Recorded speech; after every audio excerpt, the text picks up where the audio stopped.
எதிர்பார்ப்பு அப்படிங்கிற ஒரு சின்ன விஷயம்தான் உங்களுடைய கஷ்டம், நஷ்டம், கவலை, துன்பம், துயரம் இது எல்லாத்துக்கும்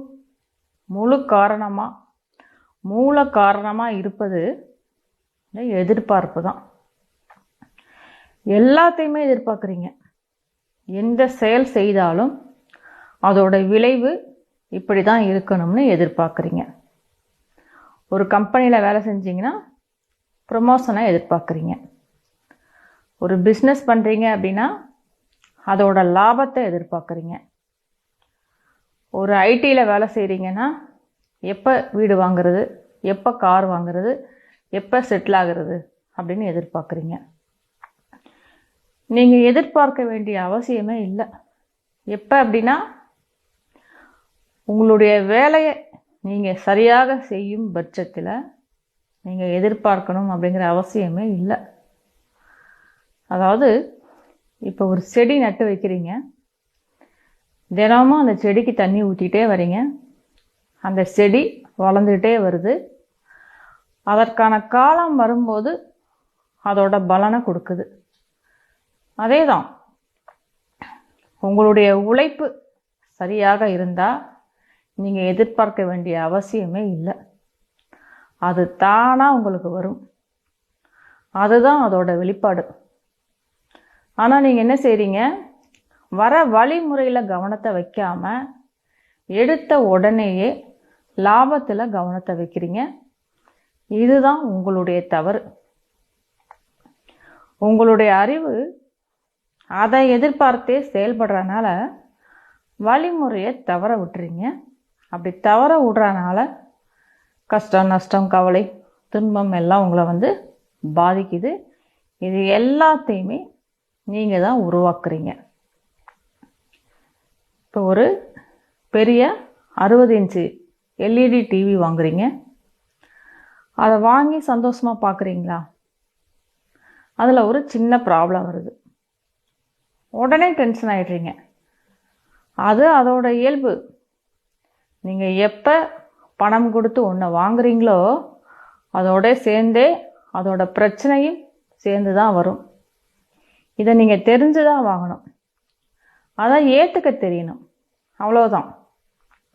ஒரு பிரச்சனை வந்தால் அதை எப்படி ஹேண்டில் பண்ணணும்னு தெரியணும். இது பொருள்களுக்கும் தகும், உறவுகளுக்கும் தகும். உங்கள் அம்மா, அப்பா, அண்ணன், அக்கா, தம்பி, தங்கை, மனைவி, குழந்தைகள் இது அனைவருக்கும் தகும். எல்லாருமே தனி உயிர், தனித்தன்மை சார்ந்தவங்க. அப்படி இருக்கும்போது நீங்கள் அவங்களோடு ஒத்திசைந்து இணக்கமாக செயல்பட்டால் மட்டும்தான் நீங்கள் முழுமையான சந்தோஷத்தை அனுபவிக்க முடியும். ஆனால் யாருமே தன்னுடைய தவறை ஒத்துக்கொள்ள தயாராக இல்லை.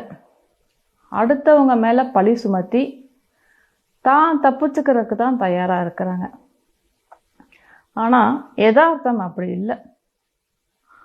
உங்களுடைய ஆணவம் தான் உங்களை அப்படி செயல்படுத்துதுன்னு தெரிஞ்சுக்குங்க.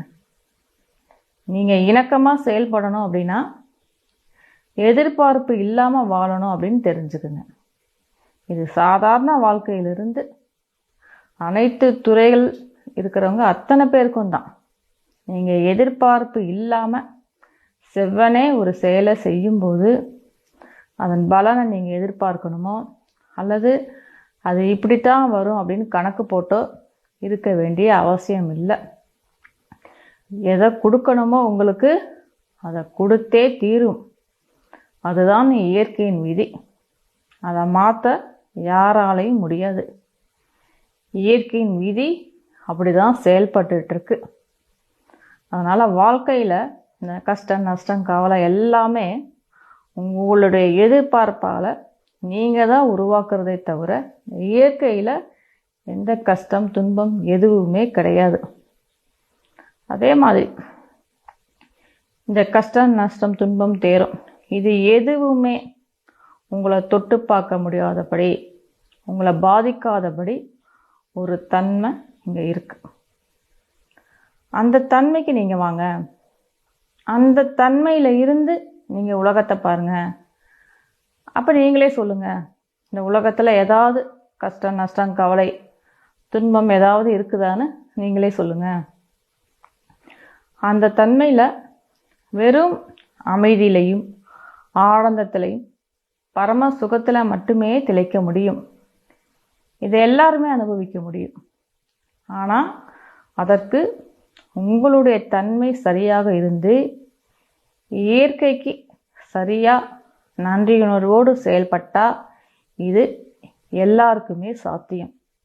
அப்போ இந்த கஷ்டம், நஷ்டம், கவலை, துன்பம், போட்டி, பொறாமை இது எல்லாமே என்னன்னு தெரியாமல் போயிடும். அப்போ வெறும் வாழ்தல் மட்டும்தான் இருக்கும். வாழ்தல் மட்டும்தான் அழகானது, புனிதமானது, சிறப்பானது. இயற்கை உங்களுக்கு வெறும் இருப்பை மட்டும்தான் கொடுத்துருக்கு. அதற்கு மேலுள்ள விஷயங்கள் அத்தனையும் நீங்கள் அறிவால் சேர்த்து கொண்ட ஒன்று தான்.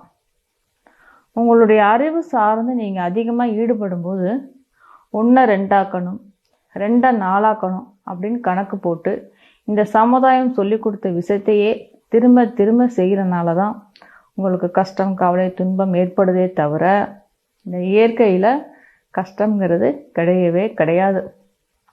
இயற்கைக்கும் உங்களுடைய இருப்புக்கும் கஷ்டம்னா என்னன்னே தெரியாது. இதை அனுபவிக்கிறது எல்லாமே உங்களுடைய ஆணவம் சார்ந்த உடலும் மனமும் மட்டும்தான் அனுபவிக்குது. இது எதுவுமே சம்மந்தப்படாத, அதாவது இந்த கஷ்டம், நஷ்டம், கவலை எதுவுமே உங்களை தொட்டு பார்க்க முடியாத வெறும் அமைதியும் ஆனந்தமும் பரம திருப்தியும் மட்டுமே இருக்கக்கூடிய ஒரு தன்மை உங்களுக்குள்ளதான் இருக்குது. அந்த தன்மைக்கு நீங்கள் வரலை, அவ்வளோதான் வித்தியாசம். அந்த மையத்துக்கு வாங்க. அந்த அமைதியும் ஆனந்தம் இருக்கக்கூடிய அந்த தளத்துக்கு வாங்க. அந்த தளத்தில் இருந்து உங்கள் வாழ்க்கையை பாருங்கள், இந்த பிரபஞ்சத்தை பாருங்கள். அப்போ உங்களுக்கு வேறு மாதிரி தெரியும். வெறும் சத்தியமும் யதார்த்தமும் மட்டும்தான் அங்கே இருக்கும். வாழ்க்கையில் கஷ்ட நஷ்டத்தை உருவாக்குறது மனிதன் தானே தவிர வாழ்க்கையில் கஷ்ட நஷ்டமே கிடையாது. பிறப்பை கொடுத்த அதே இயற்கை தான் இறப்பையும் கொடுக்குது. இறப்பு, துன்பம், துயரம் நீங்கள் நினச்சிட்டு இருக்க வரைக்கும் அதில் நீங்கள் தப்பிக்கவே முடியாது. இறப்பும் எப்போ நீங்கள் இயற்கையான ஒன்று, கொண்டாட்டமான ஒன்றுன்னு எப்போ உணர்றீங்களோ அப்போ உங்களை கஷ்டப்படுத்தக்கூடிய சக்தி இந்த பிரபஞ்சத்திலேயே இருக்க முடியாது.